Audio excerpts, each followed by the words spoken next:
दोस्तों, मैं उस परम पिता परमेश्वर को प्रणाम करता हूँ जो आदित्य हैं, जो निराकार हैं, जिन्हें राम कहा जाता है, जिन्हें राधे श्याम कहा जाता है, जिन्हें अल्लाह कहा जाता है, जिन्हें गॉड कहा जाता है, जिन्हें अकाल तख्त कहा जाता है, जिन्हें अकाल मूर्त कहा जाता है। दोस्तों, विज्ञान का धर्म पर बहुत बड़ा वार होने जा रहा है। तो दरअसल विज्ञान और धर्म दोनों को समझना होगा। जिसे हम स्टार कहते हैं, जिसे तारा कहते हैं, जिसे सूर्य कहते हैं, जिसे हम सुबह सुबह देखते हैं, जिससे दिन होता है, उसे हम सूर्य भगवान कहा करते हैं। उनको हम याद करते हैं, उन्हें नमन करते हैं, उन्हें हम सुबह सुबह जल भी देते हैं। दोस्तों, ये सारी कथाएं जो हैं वो एक मानवीय घटना है, जिसे हम कहते हैं। प्राकृतिक में सूर्य को पूजा जाता है, तो सूर्य की पूजा जो हम करते हैं, क्या जो आकाश में दिखाई देने वाला सूर्य है उसकी पूजा करते हैं? क्या हनुमान इन्हीं को निगल गए थे, या जो है कर्ण इन्हीं का लड़का था? ये सारी प्रश्नवाचक चीज़ है। दोस्तों, हमारी जो धर्मशास्त्र हैं, शास्त्रकारों ने इस तरह बनाया कि उस परमात्मा को छिपाकर ये धरती पर या आकाश में चमकने वाले सूर्य को ही उस परमात्मा का दर्जा दे दिया। विज्ञान इतना बड़ा आने वाले समय में खोज करेगा कि आने वाले समय में आप उसे नकार भी नहीं सकते हैं। इससे आपकी आस्था को ठेस पहुँचेगा और आप निश्चित उस जिस धर्म को आप मानते हैं उसे ठुकरा देंगे। दोस्तों, आने वाले समय में नए सूर्य की मनुष्य ही स्थापना कर देगा, जिसे देखा भी जा सकता है। कहा जाता है कि चाइना जो है नए सूर्य का निर्माण कर रहा है। उसमें भारत का भी सहयोग था या अन्य देशों का भी सहयोग था। दोस्तों, ये जो आने वाले समय में जो है विज्ञान इतनी तरक्की कर जाएगी कि लोग आने वाले समय में सूर्य पर भी जा सकते हैं। इसे आपको कल्पना मात्र नहीं मानना है, यह एक सत्य घटना है और सत्य होगा। आज से हजारों वर्ष पहले भी ये हुआ था और आज भी होगा। आने वाले समय में बहुत सी विज्ञान की प्रगति होगी। दोस्तों, इस प्रकार जिसे हम परमात्मा मानते हैं, जिसे हम कहते हैं कि न वो परमात्मा है, तो क्या हम उसी की पूजा करते हैं? दरअसल वो कौन है जिसे हनुमान निकल गए थे, या जिनसे उनका वंश जो कर्म था वो था? इसके बारे में हमें समझना होगा, तब जाकर हम आगे बढ़ सकते। क्या वह परमात्मा जो सूर्य है, जिसने धरती पर या अन्य ग्रहों पर प्रकाश को फैलाया है, वो सूर्य है? उसको हम याद करते हैं, उस परमात्मा को याद करते हैं। दोस्तों, जिसके नहीं रहने पर कितनी -डिग्री में धरती का तापमान चला जाएगा, उसे हम पूजा करते हैं। दोस्तों, ये सारी जो धर्म की बातें हैं, वो आने वाले समय में हिंदू धर्म पर ठेस पहुँचेगा। दरअसल हम उस परमात्मा को याद नहीं करते जो हम आकाशों में दिखाई देने वाले सूर्य हैं। दरअसल हम आकाश में दिखाई देने वाले सूर्य की प्रार्थना नहीं करते, हम उस परम पिता परमेश्वर को याद करते हैं सूर्य के रूप में, जो निराकार है। वो निराकार है, उसी को हम याद करते हैं, जिसके जो उत्पन्न होने पर जो प्राकृतिक स्वरूप है, जिसे कहा जाता है कि दिन होता है, तो उस परमात्मा के आने से ही धरती पर दिन होता है। ये जो हम आकाश में सूर्य को देखते हैं, उसकी भूमिका अलग है और उस परमात्मा की भूमिका अलग है। दोस्तों, इस बात को आपको समझना होगा, नहीं तो आने वाले समय में विज्ञान की प्रगति से आप उस परमात्मा को भूल जाइएगा या अपने धर्म को छोड़ दीजिएगा। दोस्तों, यह जो है ये साइंस आने वाले समय में बहुत सी चीज़ों को नकार देगा। आने वाला समय जो है विज्ञान से प्रेरित है। दोस्तों, आने वाले समय में जो रिसर्च हो रहा है वो विज्ञान का देन है, और ये रिसर्च नई नई चीज़ों को उत्पन्न करेगा, और नई नई चीज़ें जो आएंगी वो मनुष्य के धर्म पर एक प्रहार होगा। दरअसल इस बात को समझा जाए कि हम मनुष्य आत्मा है, और वो जिसे हम परमात्मा कहते हैं वो भी आत्मा है, लेकिन हमसे विज्ञान में तेज होने के कारण उसे हम परम आत्मा कहते हैं। दरअसल वो परमात्मा जो है वो निराकार है, जिसे हम गॉड कहते हैं, जिसे हम अल्लाह कहते हैं, जिसे हम अकाल तख्त कहते हैं, जिसे हम अकाल मूर्त कहते हैं, जिसे हम राम कहते हैं, जिसे हम राधे श्याम कहते हैं। दोस्तों, एक ब्रह्म है और एक जीव आत्मा है। तो हम जो निराकार स्थिति परमात्मा को याद करते हैं, वो परमात्मा ये सूर्य नहीं, वो सूर्य, वो परमात्मा सूर्य है जो निराकार स्थिति में है।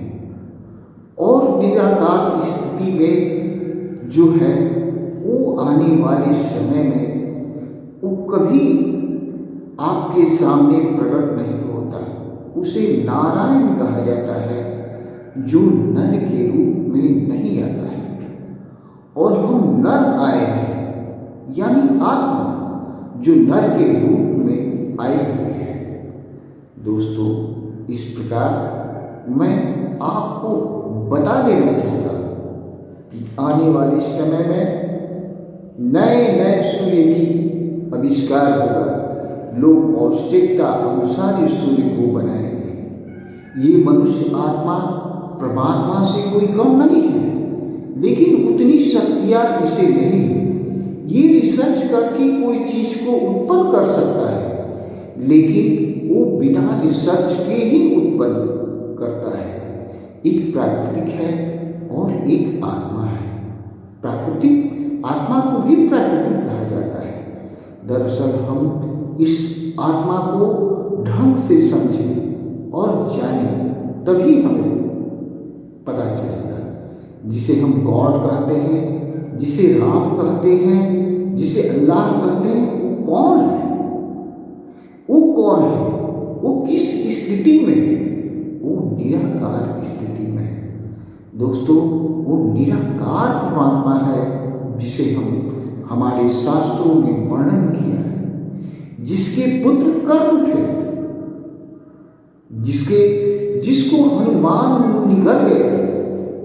दरअसल ये कथा जो है वो कथा नहीं है, वो कथा जो है आपको बताता है कि तुम उसको याद करके अपने अंदर बसा सकते हो।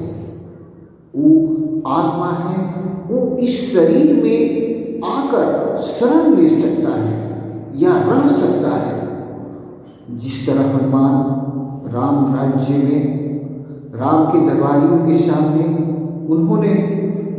उनसे लोगों ने सवाल किया कि आप राम को खोजते हैं इस मोतियों के बीच में, तो क्या राम इसमें है? तो किसी ने सवाल कर दिया कि क्या आपके अंदर राम है? तो हम कहा जाता है कथाओं में कि हनुमान ने अपने हृदय को चीर दिया और चीर कर उस राम को दिखाया। दोस्तों, घटना कुछ और घटी होगी, लेकिन परमात्मा जो है उन्होंने उनको दिखाया कि देखो मेरे अंदर राम है। दरअसल कहानी जो है वो उस परमात्मा को अपने अंदर बसा लिए थे, अपने हृदय में बसा लिए थे, जो परम पिता परमेश्वर है, जो आदित्य है, जो उनका गुरु है। अगर इस बात को आप नहीं समझते हैं तो आने वाले समय में आप विज्ञान को ही महत्ता देंगे और उसके बाद आप धर्म की महत्ता को नहीं देंगे।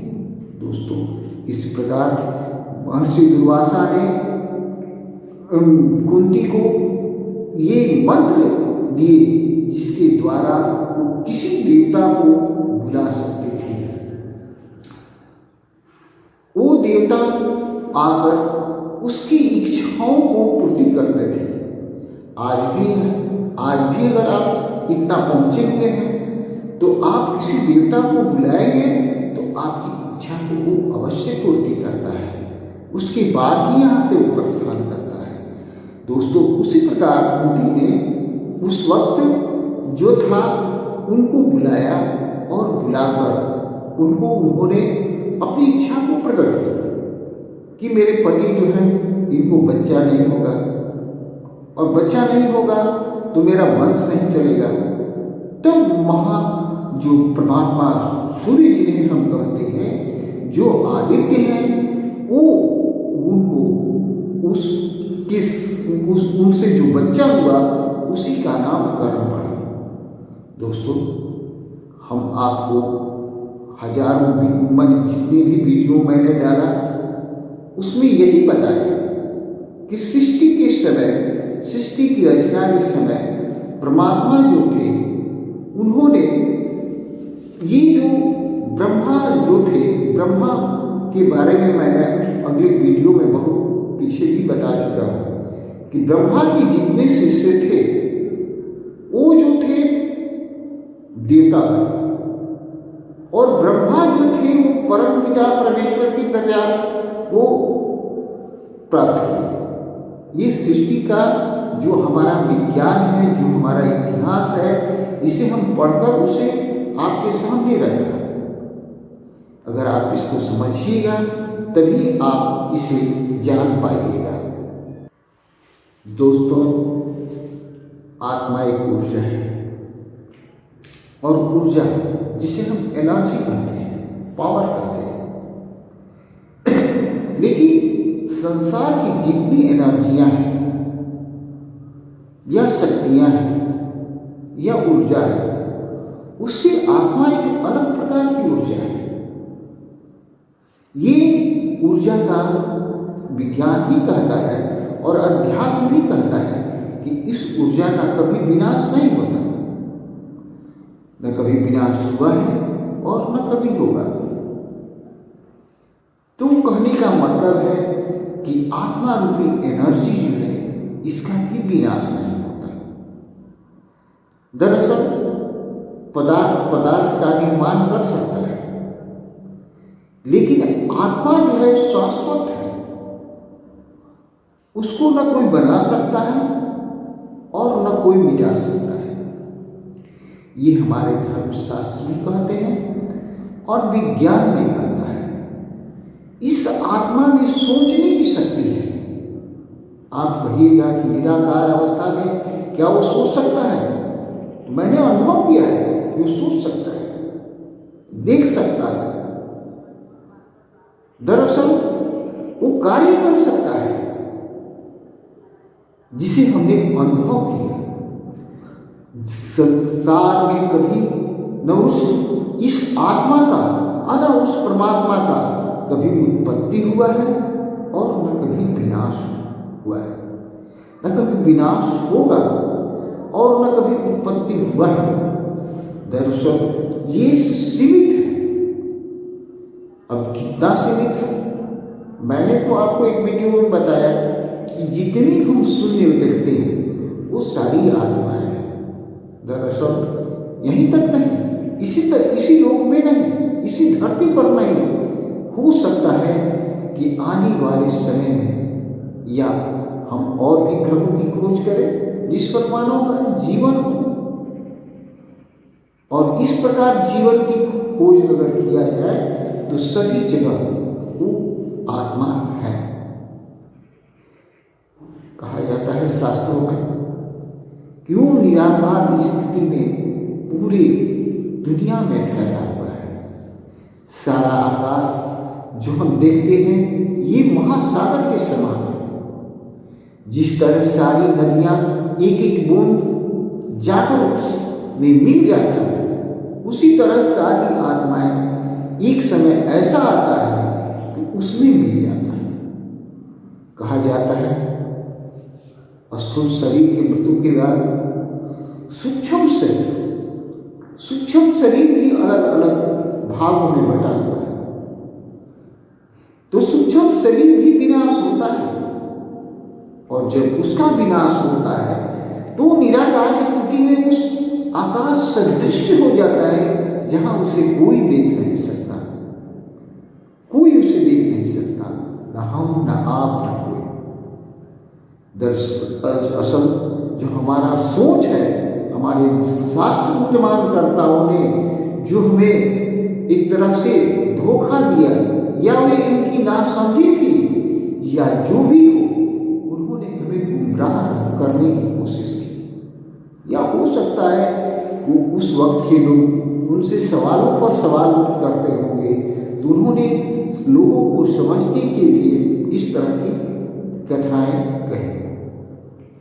अभी हाल ही में एक सैटेलाइट जो अमेरिका का था, वो सूर्य की उच्चतम ताप में जाकर वहां से लौटा और उसके फिगर को लिया।